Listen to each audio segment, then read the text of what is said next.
Percayakah Anda jika di bawah tanah tempat tumbuhnya mangga paling manis terkubur rahasia paling kelam? Pada bulan Mei 1989 matahari di Kabupaten Indramayu, Jawa Barat bersinar lebih hangat dari biasanya. Siti Aminah sang menantu adalah kebanggaan desa. Sambil menggendong putranya yang baru berumur 1 tahun di punggungnya, ia selalu membantu ayah mertuanya dengan wajah tersenyum. Orang-orang memujinya, mengatakan menantu berbakti seperti dia jarang ada. Namun di balik itu semua, ada ketegangan yang menyelimuti keluarga tersebut. Ayah mertuanya yang terkenal pelit seringkali memarahi Siti soal uang. Hari itu pun terjadi pertengkaran kecil namun tajam di antara mereka. Pukul 2 siang sang ayah mertua berteriak meminta diambilkan air karena haus. Siti menjawab iya Bapak, lalu masuk ke dalam rumah. Namun itulah kali terakhir Siti terlihat. Sang ayah mertua menyebarkan kabar ke seluruh penjuru desa bahwa menantunya telah kabur membawa lari uang keluarga. 7 tahun berlalu. Suatu hari saat orang-orang sedang menggali tanah untuk membangun gudang baru di kebun, sebuah tas usang muncul dari dalam tanah. Melihat tas itu, wajah sang ayah mertua seketika pucat pasi seperti mayat. Wajah ramah yang selama ini ia tunjukkan, apa sebenarnya yang tersembunyi di baliknya. Mari kita gali satu persatu kebenaran hari itu yang telah terkubur di dalam tanah selama 7 tahun. Sebuah kanal yang mengupas misteri dan kisah kelam. Insiden waktu itu, lokasi kejadian yang tak terduga, cerita yang tersembunyi di dalamnya, hingga kepingan puzzle yang belum tersusun. Kebenaran misteri yang terungkap setiap minggunya. Musik berlangganan sekarang dan mari kita pecahkan bersama. Pada tanggal 20 Mei 1989, pukul 18.00 sebuah panggilan telepon masuk ke Polsek Indramayu. Suara Pak Budi Hartono terdengar penuh kepanikan. Ia melaporkan bahwa menantunya telah menghilang.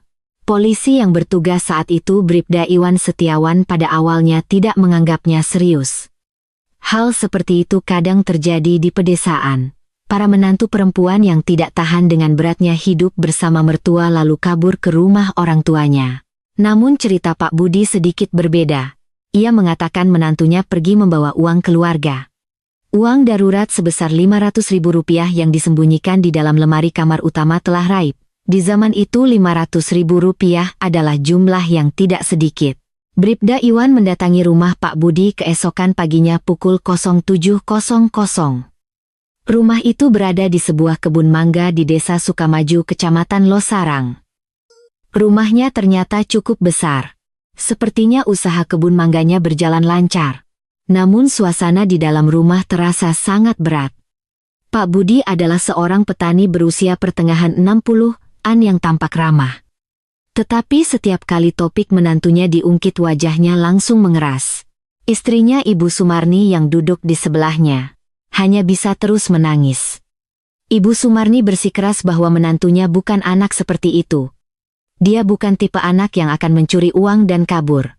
Namun Pak Budi menyuruhnya untuk menerima kenyataan, menekankan fakta bahwa uangnya telah hilang. Menurutnya tidak ada orang lain yang bisa mengambil uang itu selain menantunya. Bribda Iwan menanyakan detail situasi saat Siti menghilang. Menurut penjelasan Pak Budi, sekitar pukul 2 siang saat sedang bekerja di kebun mangga, ia merasa haus dan menyuruh Siti mengambilkan air. Siti menjawab seperti biasa dan masuk ke dalam rumah. Namun setelah 30 menit berlalu ia tak kunjung keluar. Ketika Pak Budi masuk ke rumah untuk memeriksa, Siti sudah tidak ada dan hanya lemari di kamar utama yang terbuka. Amplop berisi uang darurat pun sudah lenyap. Ketika Bribda Iwan menanyakan tentang sandal Siti, Pak Budi sempat terdiam sejenak. Ia menjawab bahwa sandalnya masih ada di bawah teras. Ini aneh. Berarti Siti pergi tanpa mengenakan sandalnya. Namun Pak Budi bersikeras bahwa menantunya pasti sudah menyiapkan sepatu lain sebelumnya. Bribda Iwan memeriksa kamar Siti. Pakaiannya masih ada di tempatnya. Begitu pula dengan alat riasnya. Untuk orang yang kabur sepertinya terlalu banyak barang yang ia tinggalkan. Yang paling aneh adalah bayinya. Dia tega meninggalkan putranya Dodi yang baru saja berusia 1 tahun. Seberat apapun masalahnya, mungkinkah seorang ibu meninggalkan bayinya? Ketika Bribda Iwan bertanya apakah Siti pernah mengeluhkan kesulitannya, Ibu Sumarni menggelengkan kepala. Justru menurutnya, menantunya selalu mengucapkan terima kasih. Dia bilang hidupnya nyaman setelah menikah. Namun ekspresi Pak Budi berbeda. Seolah-olah ada sesuatu yang ia sembunyikan. Bribda Iwan pun menemui para tetangga. Nenek Wati yang tinggal di sebelah rumah memuji Siti. Di mana lagi ada menantu sebaik itu, katanya. Siti adalah menantu idaman yang setiap hari bangun subuh untuk bekerja dan merawat mertuanya. Namun Nenek Wati menyebutkan satu hal yang aneh. Belakangan ini Siti terlihat sedikit lebih kurus. Sepertinya ada sesuatu yang ia cemaskan, katanya. Bribda Iwan bertanya lebih lanjut, tetapi Nenek Wati juga tidak tahu persis. Pak Lurah Joko, kepala desa setempat, mengatakan hal yang serupa. Ia berkata bahwa beberapa hari yang lalu, Siti bertanya kepadanya tentang jadwal bus ke Jakarta. Mendengar ini Bribda Iwan kembali mengonfirmasi kepada Pak Budi. Namun Pak Budi mengatakan tidak pernah mendengar cerita seperti itu. Penyelidikan menjadi semakin rumit. Tidak jelas apakah Siti benar-benar kabur atau ada hal lain yang terjadi. Terlebih lagi kondisi investigasi di daerah pedesaan pada masa itu tidak memadai. Tidak ada CCTV dan saksi mata pun tidak banyak. Bribda Iwan pergi ke terminal bus Indramayu. Namun tidak ada seorang pun yang melihat Siti. Katanya tidak ada perempuan muda yang naik bus tujuan Jakarta pada tanggal 20 Mei. Kasus ini mulai menemui jalan buntu. Tanpa bukti fisik dan saksi mata, penyelidikan menjadi sulit. Apalagi Pak Budi terus-menerus bersikeras bahwa menantunya kabur membawa uang. Hingga suatu hari sebuah laporan tak terduga masuk. Siti terlihat di sebuah bank di pusat kota Indramayu beberapa hari sebelum ia menghilang. Menurut seorang pegawai bank, Siti datang untuk memeriksa saldo rekeningnya. Bribda Iwan merasa secercah harapan. Ia merasa akan menemukan petunjuk. Namun setelah diperiksa di bank, ternyata saldo di rekening Siti hanya tersisa Rp30.000. Itu bukan jumlah uang yang cukup untuk kabur. Kalau begitu, apakah benar Siti membawa uang darurat seperti yang dikatakan Pak Budi? Atau ada alasan lain? Bribda Iwan menemukan satu kejanggalan lagi, yaitu waktu pelaporan yang dibuat Pak Budi. Ia menemukan menantunya hilang sekitar pukul 14.30 tetapi baru melapor ke polisi pada pukul 18.00. Sudah lewat 3 jam 30 menit. Mengapa ia melapor selarut itu? Pak Budi menjelaskan bahwa ia berkeliling mencari, mengira menantunya mungkin sedang bekerja di suatu tempat di kebun, namun penjelasannya terasa kurang meyakinkan. Kasus ini semakin diselimuti misteri. 5 hari setelah laporan orang hilang dibuat, Bribda Iwan menerima informasi tak terduga dari Ibu Yanti, pemilik usaha laundry di kota.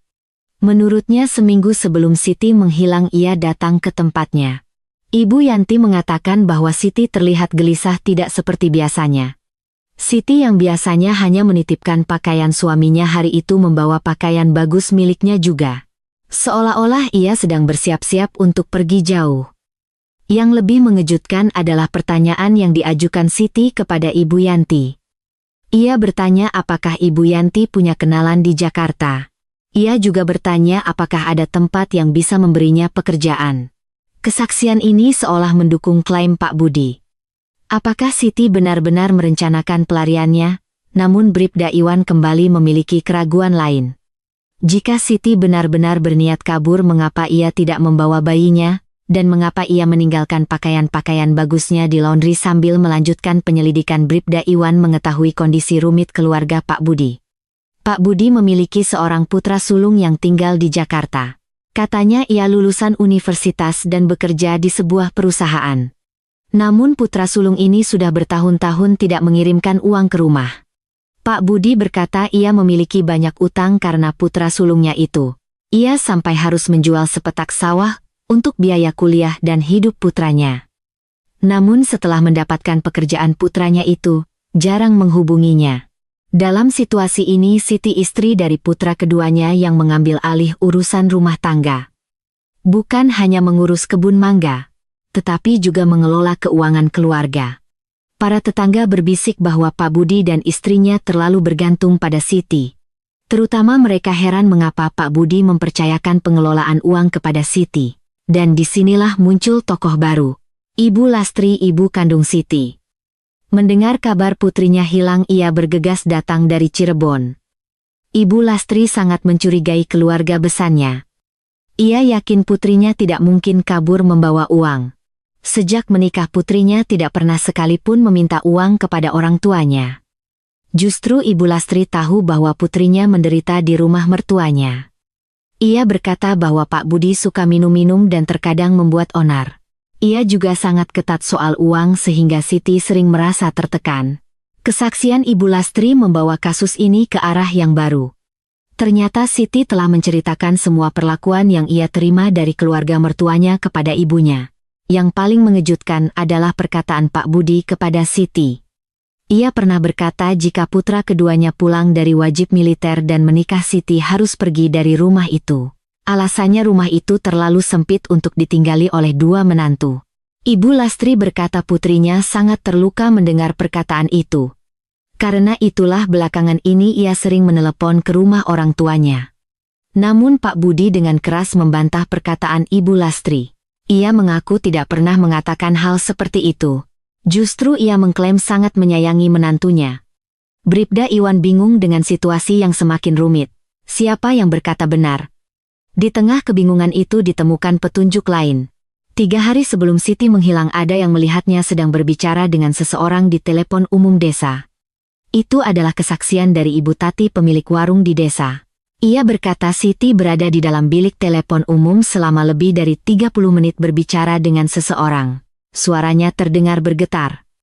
Ketika Ibu Tati bertanya sedang menelepon siapa, Siti menjawab sedang menelepon ibunya. Namun Ibu Lastri mengatakan tidak menerima telepon dari putrinya hari itu. Lalu, dengan siapa? Siti berbicara di telepon. Dan mengapa ia menggunakan telepon umum padahal di rumah ada telepon? Tim penyelidik mulai mempertimbangkan kemungkinan Kredi berselingkuh dengan pria lain. Namun semua warga desa bersaksi bahwa Siti bukan orang seperti itu. Kasus ini semakin menemui jalan buntu. Apakah Siti benar-benar kabur membawa uang, ataukah ada kejadian mengerikan lain yang menimpanya? Memasuki hari ke-10 pencarian, Bribda Iwan mendapatkan satu petunjuk penting lagi. Laporan datang dari Ibu Ida yang mengelola kios di terminal bus Indramayu. Ibu Ida bersaksi bahwa ia melihat Siti pada tanggal 20 Mei sekitar pukul 3 sore. Namun katanya Siti tidak naik bus. Sebaliknya, ia terlihat seperti sedang menunggu seseorang. Yang lebih mengejutkan adalah Siti tidak sendirian. Ada seorang pria yang bersamanya. Pria itu tinggi dan memakai topi. Namun karena jaraknya jauh, ia tidak bisa melihat wajahnya dengan jelas. Kesaksian ini membawa kasus ini ke arah yang sama sekali berbeda. Apakah Siti benar-benar kabur secara terencana dengan pria lain? Bribda Iwan memberitahukan fakta ini kepada Pak Budi. Reaksi Pak Budi sungguh di luar dugaan. Bukannya marah, ia justru terlihat lega. Sudah kuduga menantuku itu selingkuh dan kabur, gumamnya. Namun reaksi Ibu Sumarni berbeda. Menantuku bukan anak seperti itu, serunya sambil menangis. Ia bersikeras pasti ada alasan lain. Saat penyelidikan berlanjut terungkap fakta mengejutkan lainnya. Kondisi keuangan keluarga Pak Budi ternyata jauh lebih sulit dari yang dibayangkan. Dari hasil pemeriksaan Bribda Iwan diketahui bahwa Pak Budi memiliki utang yang cukup besar di koperasi desa. Uang yang dipinjam untuk biaya pendidikan putra sulungnya mencapai lebih dari 3 juta rupiah. Untuk ukuran zaman itu jumlah tersebut sangat besar. Terlebih lagi panen mangga tahun itu gagal. Embun beku di musim semi membuat banyak bibit mangga mati membeku. Pendapatan mereka bahkan tidak sampai separuh dari biasanya. Dalam situasi seperti ini uang darurat sebesar Rp500.000 pasti sangat berharga bagi keluarga Pak Budi. Tapi benarkah Siti yang mengambil uang itu? Bribda Iwan memiliki satu keraguan. Jika Siti tahu betul kondisi keuangan keluarga, ia pasti juga tahu betapa pentingnya uang itu. Apakah ia benar-benar tega mengambilnya? Dan pada saat itulah muncul seorang tokoh baru. Rahmat Hidayat, putra sulung Pak Budi. Putra yang katanya bekerja di sebuah perusahaan di Jakarta. Rahmat pulang ke kampung halaman setelah mendengar kabar adik iparnya menghilang. Namun ada yang aneh dengan penampilannya. Pakaiannya lusuh. Untuk ukuran seorang pegawai kantoran penampilannya terlalu sederhana. Wajahnya juga sangat tirus. Sepertinya ia sedang mengalami kesulitan. Rahmat berpura-pura mengkhawatirkan adik iparnya tetapi terasa canggung. Justru, ia tampak khawatir dirinya akan dicurigai. Ketika Bribda Iwan bertanya kepada Rahmat tentang Siti, ia menjawab tidak tahu banyak. Ia bilang jarang bertemu karena tinggal di Jakarta. Namun ia menambahkan bahwa Siti adalah menantu yang baik. Akan tetapi perkataan warga desa berbeda. Mereka mengatakan Rahmat sempat pulang beberapa hari yang lalu, tepat seminggu sebelum Siti menghilang. Ini aneh. Mengapa Rahmat menyembunyikan fakta itu? Ketika Bribda Iwan bertanya lagi, Rahmat tampak gugup dan beralasan lupa. Ia bilang hanya mampir sebentar lalu langsung kembali ke Jakarta. Namun kesaksian Nenek Wati di sebelah rumah berbeda. Ia berkata Rahmat tinggal di rumah selama beberapa hari. Dan ia sering berbicara dengan Siti. Yang lebih mengejutkan adalah pemandangan yang disaksikan Nenek Wati. Ia melihat Rahmat dan Siti sedang berbicara serius di kebun mangga. Katanya Siti terus-menerus menggelengkan kepalanya. Mendengar kesaksian ini, Bribda Iwan mulai memikirkan kemungkinan baru. Mungkinkah Rahmat meminta sesuatu kepada Siti? Dan mungkinkah pria yang bersama Siti di terminal bus adalah Rahmat? Namun Rahmat bersikeras bahwa pada hari itu ia berada di Jakarta. Katanya ia sedang bekerja di kantor. Bribda Iwan memutuskan untuk menelepon kantor Rahmat di Jakarta untuk melakukan konfirmasi. Namun yang mengejutkan, Rahmat ternyata sudah berhenti bekerja sejak sebulan yang lalu. Lalu mengapa Rahmat berbohong dan apakah ia benar-benar terkait dengan hilangnya Siti? Setelah kebohongan Rahmat terungkap, suasana penyelidikan berubah total. Bribda Iwan mulai menginvestigasi Rahmat secara intensif. Pertama ia memeriksa kehidupan Rahmat di Jakarta. Hasilnya terungkap fakta-fakta yang mengejutkan. Setelah berhenti bekerja, Rahmat terjerumus dalam dunia perjudian. Menurut kesaksian Pak Sugeng, pemilik rumah kos tempat Rahmat tinggal, Rahmat sudah berbulan-bulan tidak membayar sewa kamar. Dan ia sering pergi berjudi hingga larut malam. Yang lebih parah, Rahmat sedang dikejar-kejar oleh rentenir. Utangnya mencapai lebih dari 3 juta rupiah. Untuk ukuran zaman itu jumlah tersebut sangat besar. Dengan situasi seperti ini, alasan Rahmat pulang ke kampung halaman menjadi jelas. Ia pulang untuk mencari uang. Dan uang yang ia incar pastilah uang darurat keluarga yang dikelola oleh Siti. Bribda Iwan memanggil Rahmat kembali dan menginterogasinya. Awalnya Rahmat menyangkal tetapi akhirnya ia mengakui semuanya. Rahmat mengaku telah meminta Siti untuk meminjamkan uang. Namun Siti menolaknya. Siti mengatakan bahwa uang itu disimpan untuk biaya berobat mertuanya, jadi tidak bisa digunakan sembarangan. Rahmat terus membujuk Siti. Namun Siti tetap teguh pada pendiriannya. Lalu apakah akhirnya Rahmat yang mencelakai Siti? Bribda Iwan berpikir demikian. Namun Rahmat dengan keras menyangkalnya. Rahmat bersikeras bahwa ia sudah kembali ke Jakarta pada tanggal 19 Mei. Sehari sebelum Siti menghilang. Dan ia baru mendengar kabar hilangnya Siti keesokan harinya. Namun Bribda Iwan memutuskan untuk memeriksa alibi Rahmat. Ia mencari orang yang melihat Rahmat di Jakarta. Dan terungkap fakta yang mengejutkan. Pak Sugeng, pemilik rumah kos Rahmat, bersaksi bahwa ia melihat Rahmat pada sore hari tanggal 20 Mei. Menurut Pak Sugeng, Rahmat masuk ke rumah kos sekitar pukul 3 sore. Wajahnya tampak sangat muram. Jika kesaksian ini benar, apakah Rahmat tidak bersalah? Pukul 3 sore adalah waktu yang berdekatan dengan saat Siti menghilang. Perjalanan dari Indramayu ke Jakarta dengan bus memakan waktu 4 jam. Namun Bribda Iwan masih merasa curiga. Mungkinkah Rahmat meminta seseorang untuk memberikan kesaksian palsu? Tepat pada saat itu muncul saksi lain. Pak Maman, penjual tiket di Terminal Indramayu. Pak Maman bersaksi bahwa pada tanggal 20 Mei sekitar pukul 9 pagi Rahmat membeli tiket bus tujuan Jakarta, dan ia benar-benar naik bus tersebut. Kesaksian ini membuat alibi Rahmat menjadi cukup kuat. Namun pertanyaan tetap ada. Lalu siapa pria yang bersama Siti di terminal bus, dan kemana sebenarnya Siti pergi? Tim penyelidik kembali ke titik awal. Namun kali ini mereka mulai melihat kasus ini dari sudut pandang baru. Mungkinkah Siti benar-benar menjalin hubungan dengan pria lain, atau adakah pelaku sebenarnya yang telah mencelakai Siti? Setelah alibi Rahmat terkonfirmasi, penyelidikan kembali menemui jalan buntu. Lalu siapa sebenarnya pria yang bersama Siti di terminal bus? Bribda Iwan memutuskan untuk memeriksa kembali orang-orang di sekitar Siti. Saat itulah ia menyadari ada satu bagian yang terlewatkan, yaitu suami Siti, Agus Wijoyo. Saat Siti menghilang, Agus sedang menjalani wajib militer. Ia bertugas sebagai prajurit 2 di sebuah markas di Kalimantan. Tentu saja ia tidak termasuk dalam daftar tersangka. Namun Bribda Iwan karena penasaran menelepon markas Agus untuk melakukan konfirmasi. Yang mengejutkan, ternyata Agus sedang mengambil cuti selama 2 hari dari tanggal 19 hingga 20 Mei. Bribda Iwan terkejut. Mengapa Pak Budi menyembunyikan fakta ini?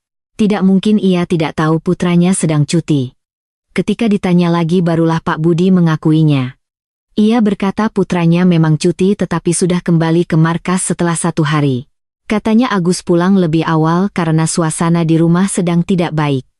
Namun ada yang aneh. Agus pulang pada tanggal 19 Mei. Sehari sebelum Siti menghilang. Lalu apa yang terjadi antara Agus dan Siti? Bribda Iwan memutuskan untuk mendatangi markas Agus secara langsung. Perjalanan ke Kalimantan memang jauh tetapi ia tidak bisa melewatkan petunjuk penting. Agus yang ia temui di markas adalah seorang pemuda berusia 24 tahun yang tampak pendiam. Namun setiap kali topik istrinya diungkit, raut wajahnya menjadi muram. Awalnya Agus mengaku tidak tahu apa-apa. Ia bilang terkejut saat pulang cuti dan mendapati istrinya tidak ada. Namun setelah terus didesak oleh Bribda Iwan, akhirnya ia menceritakan kebenarannya. Ternyata ada masalah serius antara Agus dan Siti. Sejak sebelum Agus berangkat wajib militer mereka sering bertengkar. Masalahnya adalah sifat Agus. Biasanya ia pendiam tetapi jika marah ia bisa menjadi kasar. Ia mengaku pernah memukul Siti beberapa kali. Yang lebih mengejutkan adalah alasan Agus pulang cuti. Ia menerima surat dari Siti yang menyatakan ingin bercerai. Dalam surat itu Siti menulis bahwa ia sudah tidak tahan lagi. Konflik dengan keluarga mertua dan kekerasan dari suaminya sudah tidak bisa ia tanggung. Agus berkata ia pulang untuk membujuk istrinya. Namun Siti tetap bersikeras ingin bercerai. Lalu mungkinkah Agus marah dan mencelakai istrinya? Namun Agus dengan keras menyangkalnya. Agus bersikeras bahwa ia kembali ke markas pada dini hari tanggal 20 Mei. Ia terakhir kali berbicara dengan istrinya pada malam sebelumnya. Para perwira di markas juga bersaksi bahwa Agus kembali pada pagi hari tanggal 20 Mei. Mengingat jaraknya waktu itu tidak mungkin tercapai jika ia tidak berangkat pada dini hari. Lalu apakah Agus juga bukan pelakunya? Namun pertanyaan tetap ada.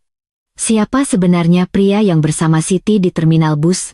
Dan apakah Siti benar-benar masih hidup? Bribda Iwan pusing dengan kasus yang semakin rumit. Semua tersangka memiliki alibi yang masuk akal. Namun keberadaan Siti masih menjadi misteri. Seiring berjalannya waktu, perhatian publik terhadap kasus ini pun memudar. Akhirnya orang-orang mulai percaya bahwa Siti benar-benar kabur dengan pria lain. Sebulan telah berlalu sejak penyelidikan dimulai tetapi keberadaan Siti masih belum diketahui. Kasus ini perlahan-lahan mulai terlupakan. Namun pada bulan Juli 1989 sebuah laporan tak terduga masuk. Telepon datang dari Bandung. Seseorang mengaku telah melihat Siti. Pelapornya adalah Ibu Nani, seorang pedagang pakaian di Pasar Baru. Ia berkata beberapa hari yang lalu ia melihat seorang wanita yang sangat mirip dengan Siti di pasar. Wanita itu sedang bersama seorang pria. Bribda Iwan bergegas ke Bandung. Ia bertemu dengan Ibu Nani untuk mendengar ceritanya lebih detail. Ibu Nani berbicara dengan penuh keyakinan. Ia yakin wanita itu adalah Siti. Tinggi dan postur tubuhnya sama dan logat bicaranya juga logat Sunda Indramayu. Namun ada satu hal yang aneh. Wanita itu berpura-pura tidak mengenal Ibu Nani saat melihatnya. Padahal, Ibu Nani adalah orang sekampung dengan Ibu Siti. Ibu Nani berkata ia mendekati wanita itu dan bertanya apakah ia Siti. Namun wanita itu mengatakan ia orang lain dan bergegas pergi. Bribda Iwan merasa secercah harapan. Apakah akhirnya ia menemukan Siti? Namun bisa jadi itu hanya orang yang mirip. Ia mencari di seluruh Pasar Baru bersama Ibu Nani tetapi tidak bisa menemukan wanita itu lagi. Setelah menunggu beberapa hari wanita itu tidak muncul. Dengan kecewa Bribda Iwan kembali ke Indramayu. Di tengah perjalanan masuk laporan lain. Kali ini dari teman kerja lama Siti, Rina. Rina adalah teman satu pabrik Siti sebelum menikah. Ia mengaku tahu rahasia Siti yang tidak diketahui siapapun. Menurut Rina, Siti memiliki cinta pertama. Seorang pria bernama Dedi Sutrisno yang juga bekerja di pabrik yang sama. Dedi adalah senior Siti yang 5 tahun lebih tua darinya. Mereka berpacaran diam-diam. Namun hubungan mereka kandas karena tidak direstui oleh keluarga Dedi. Setelah itu Siti dijodohkan dan menikah dengan Agus. Namun di dalam yang lebih mengejutkan, Dedi masih menghubungi Siti setelah ia menikah. Mereka berkomunikasi diam-diam melalui telepon umum. Bribda Iwan terkejut. Mungkinkah panggilan telepon yang dilakukan Siti di telepon umum sebelum ia menghilang adalah dengan Dedi? Rina juga tahu alamat Dedi saat ini. Ia tinggal sendirian di Bandung. Bribda Iwan kembali berangkat ke Bandung. Kali ini ia merasa benar-benar bisa menyelesaikan kasus ini. Dedi Sutrisno adalah seorang pria rapi berusia 30-an. Ia bekerja di sebuah bengkel las kecil. Namun saat nama Siti disebut wajahnya langsung mengeras. Awalnya Dedi menyangkal pernah menghubungi Siti. Buat apa menghubungi istri orang, katanya dengan nada marah. Namun setelah terus didesak oleh Bribda Iwan, akhirnya ia mengakui kebenarannya. Ia berkata Siti kadang-kadang meneleponnya. Namun, ia bersikeras itu hanya sekadar menanyakan kabar. Lalu mungkinkah Dedi yang kabur bersama Siti? Namun Dedi dengan keras membantahnya. Dedi bersikeras bahwa pada tanggal 20 Mei ia berada di Bandung. Ia sedang bekerja di bengkel las. Ketika Bribda Iwan melakukan konfirmasi kepada pemilik bengkel, ia bersaksi bahwa Dedi memang bekerja pada hari itu. Ia bekerja terus-menerus dari pukul 8 pagi hingga 6 sore. Alibi tersangka lainnya pun terkonfirmasi. Lalu kemana sebenarnya Siti menghilang? Begitulah kasus hilangnya Siti menjadi kasus yang tidak terpecahkan. Beberapa kali ada laporan masuk, tetapi semuanya nihil. Akhirnya, orang-orang mulai menerima bahwa Siti benar-benar kabur dengan pria lain. Waktu berlalu dengan cepat hingga tiba musim panas tahun 1996. Sudah 7 tahun berlalu sejak Siti menghilang. Banyak yang telah berubah di rumah Pak Budi. Putranya Agus telah pulang dari wajib militer, menikah lagi dengan wanita lain dan sudah memiliki seorang putra. Dodi, putra Siti, kini berusia 8 tahun dan tinggal bersama ibu tirinya. Pak Budi masih mengurus kebun mangganya. Namun usianya yang semakin tua membuatnya tidak bisa bekerja sekeras dulu. Karena itu ia memutuskan untuk membangun sebuah gudang kecil di salah satu sudut kebun untuk menyimpan peralatan pertanian. Pada tanggal 15 Juli Pak Budi meminta bantuan beberapa pemuda desa untuk mulai menggali fondasi gudang. Lokasinya berada di sudut kebun mangga. Tempat yang terpencil dan jarang didatangi orang. Saat sedang mencangkul, sesuatu yang aneh muncul dari dalam tanah. Sebuah tas yang sudah usang dan lapuk. Tas itu terbungkus kantong plastik dan terlihat sudah sangat tua. Yang menemukan tas itu adalah seorang pemuda desa bernama Tono. Tono menunjukkan tas itu kepada Pak Budi. Wajah Pak Budi seketika pucat pasi. "Ini apa?" tanya Tono, tetapi Pak Budi tidak bisa menjawab. Bibirnya bergetar hebat. Saat tas itu dibuka, di dalamnya terdapat pakaian wanita, dan ada juga sebuah dompet kecil. Di dalam dompet itu ada sebuah KTP. Tertulis nama istri Agus Wijoyo. Itu adalah nama menantunya yang hilang 7 tahun lalu. Tono terkejut dan menatap Pak Budi. Namun Pak Budi hanya diam membisu. "Pak, apa ini tidak sebaiknya dilaporkan ke polisi?" kata-kata Tono akhirnya menyadarkan Pak Budi. Lalu ia berusaha merebut tas itu. "Biar saya saja yang urus, tidak perlu polisi." Namun Tono tidak memberikan tas itu. Ia merasa ini adalah bukti penting. Pak Budi semakin panik. Ia mulai berteriak meminta tas itu. Namun Tono tetap memegang tas itu erat-erat. Akhirnya malam itu juga Tono melapor ke Polsek Indramayu. Bribda Iwan sudah pindah ke divisi lain, dan kasus ini ditangani oleh seorang detektif baru, Bribtu Anto. Bribtu Anto segera menuju ke rumah Pak Budi. Namun Pak Budi sudah tidak ada di rumah. Tidak ada yang tahu kemana ia pergi. Setelah tas itu diperiksa, terungkap fakta yang mengejutkan. Noda pada pakaian itu adalah noda darah. Dan jumlahnya cukup banyak. Yang lebih mengejutkan adalah lokasi tas itu dikubur.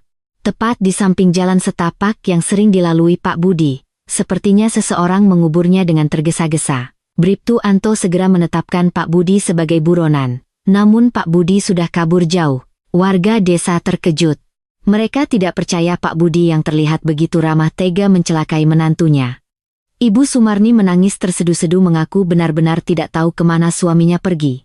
Namun polisi mulai mencurigai Ibu Sumarni juga. Saat penyelidikan dibuka kembali, kesaksian-kesaksian dari 7 tahun lalu ditinjau ulang. Dan satu persatu petunjuk-petunjuk yang terlewatkan mulai terungkap. Sebenarnya mengapa Pak Budi mencelakai menantunya, dan di mana ia bersembunyi sekarang. Pelarian Pak Budi tidak berlangsung lama. 3 hari kemudian ia ditangkap di Yogyakarta. Ia ditemukan saat sedang menggelandang di stasiun karena kehabisan uang. Bribtu Anto mulai menginterogasi Pak Budi. Awalnya Pak Budi terus menyangkal. Tetapi di hadapan bukti yang kuat ia tidak bisa mengelak lagi. Noda darah yang ditemukan di tas cocok dengan golongan darah Siti. Terlebih lagi lokasi tas itu dikubur adalah tempat yang hanya diketahui oleh Pak Budi.